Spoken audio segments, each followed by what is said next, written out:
Hi friends, welcome to the Miss Ink Stamps YouTube channel. This is Lauren Taylor. I'm so excited to have you here today to see a fun Magic Collection card. Now the colors I choose end up giving this a little bit of a Halloween vibe, but I think that this would be a perfect card all year round for a fan of this Magic Collection fandom. I'm going to be using the Fangtastic stamp and coordinating die set. I also have the Spiders stencil, and I'm going to be using the Punny Farm frame dies to create my background, and I have some pattern paper and cardstock as well as the distress oxides that I'm going to be using with my stencil. So let me get my stencil grip mat set up. I have die cut some kind of vanilla colored cardstock using the scalloped frame from the Punny Farm frame die set, and I'm using the inside cutout of that scallop frame. And I'm applying my stencil, and I'm going to use 3 different distress oxides today to create a blend. I picked colors that match the pattern paper I'm going to be using. So I'm going to start with Antique Linen as the lightest color on the top of my stencil. So I'll go ahead and pick up that color with my blending brush and add that through the top third of my stencil. And then I'm going to bring in Spiced Marmalade, and that's going to be the middle third. And finally, Rusty Hinge will be the bottom third. And I go back and forth between the colors and using my blending brush to give those colors a good blend between the 3. I'm going to clean off my stencil and put away my distress oxides, and here you can see how fun that design looks on this background. But I want to add a little bit more, so I'm going to pick up my grip mat and set that aside, and I'm going to use some Graphite Colors watercolor. There is a brown at the end of these collection of colors, so I added some water to the watercolor, and I'm going to use just a basic paintbrush to pick up the paint, and I'll go ahead and splatter that onto my background. Once I'm happy with the coverage of all of that pretty brown watercolor, I'll go ahead and set it aside to dry, and then I will clean up my glass board so I can move on to the next part of my card, which is going to be stamping. But here is a quick look at how this looks so far. It will dry back just a little bit because of the watercolor. When the water dries out, it will leave a really pretty dark brown splatter behind. I'm grabbing my stamping tool, which is I'm using a Misty, and I'm going to stamp the 3 spiders. There's 4 there, but the 4th one is like a solid image of a spider. So the 3 spiders that you can color. And I'm stamping them with an alcohol marker friendly ink, but in a kind of a light brown. And I'll go ahead and stamp that twice. I know I only show it once here, but it's going to jump, and that's because I did stamp it twice to make sure I had some nice, clean, crisp lines. And I'm stamping on alcohol marker friendly cardstock as well. And I'm going to use some Olo markers to color in my spider. Now I'm not going to show you the whole complete all 3 spiders because it's the same color combination for all the spiders. So I'm just going to show you how I colored in the body and a little bit more of the largest spider, and then how I colored in the legs. And again, I'm using some Olo markers. These are alcohol markers, and I'm using shades of RG, which is more of a red gray. So I'm starting with the darkest color, which is RG7, and I'm coloring that in as a shadow for my spider. So anywhere where I think would be the darkest parts of the spider, I'm going to color that in first.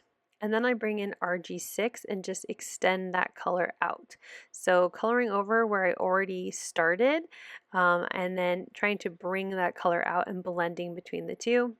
I'm going to move on to RG5, and again, going over what I've already colored and bringing that color out more into the white area of my paper. And then the last shade will be RG3. So I'll keep coloring here and explain that when I move on to the medium medium spider, I'm going to remove the RG7, and I'm just going to use the 6, 5, and 3 to color the medium size spider because it's a lot smaller. I don't need as many colors to blend back and forth with. And then for the smallest spider, I actually just do RG5 and RG3. Again, just keeping it a little lighter.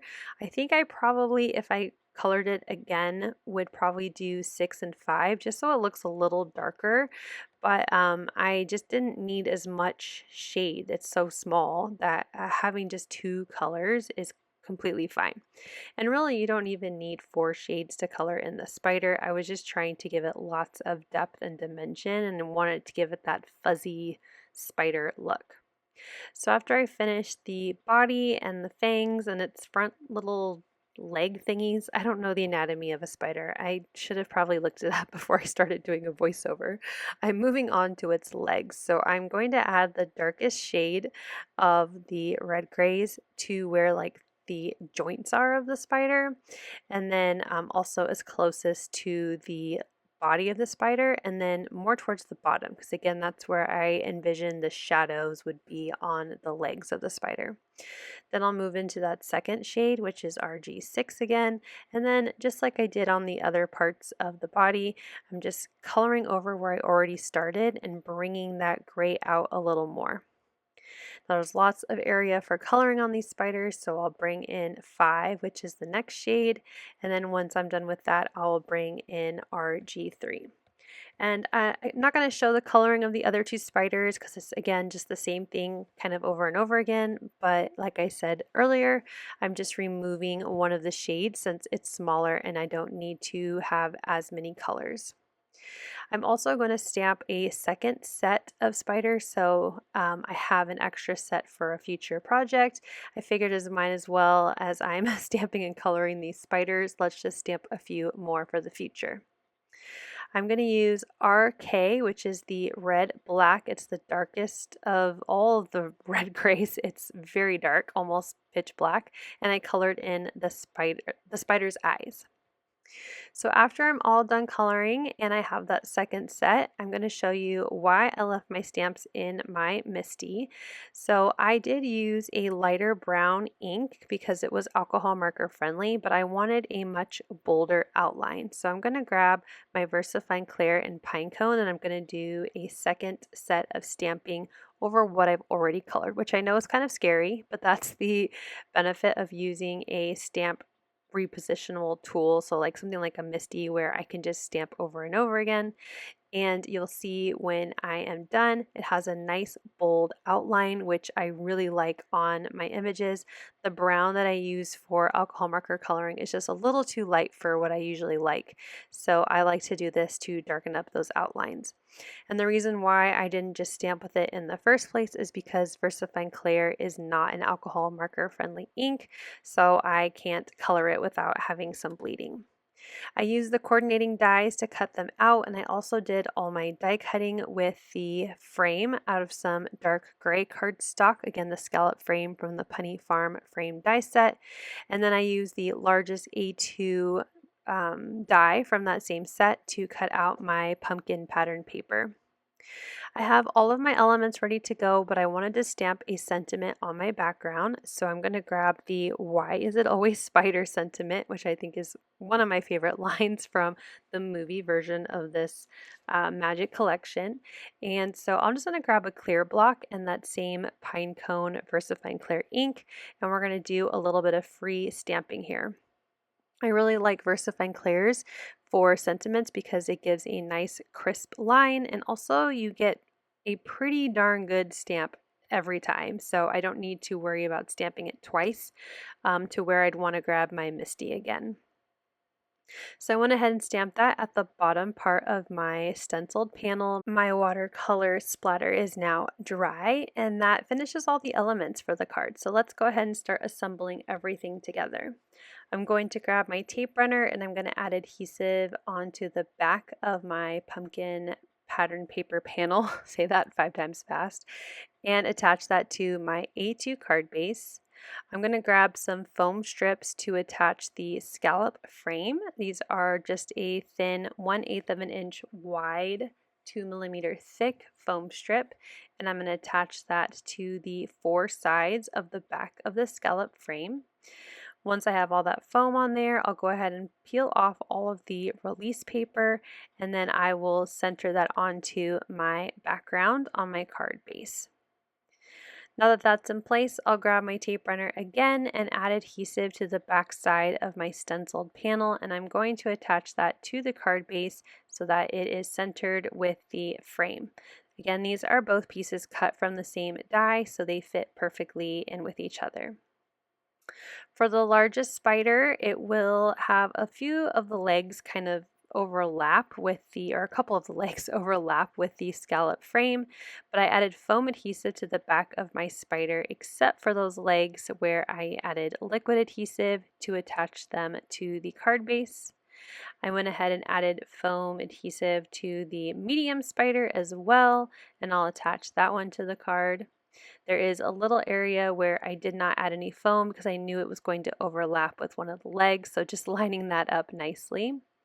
And then for the smallest spider, I'm going to use foam adhesive and liquid adhesive because the small spider will overlap with the medium spider just a bit. And that will finish off the front of the card, but I wanted to do a little bit more, so I'm going to stamp a sentiment on the inside of the card. So for the inside of the card, I'm going to grab the sentiment, "I'd face a giant spider for you," and I will stamp that in the same Pinecone ink right into the center of the card on the inside.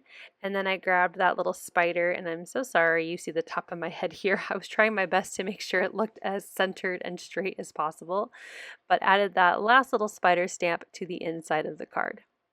Here's a final look at how our card turned out today. I really love all these different elements together. Again, the colors feel very Halloween, but I think this is a great card for any time of year for anyone who really likes these magical, mythical creatures from the Magic collection. You can find the supplies I use down below in the description box and check out even more inspiration from Miss Ink stamps right after this. Thanks for watching. Have a wonderful day. Bye!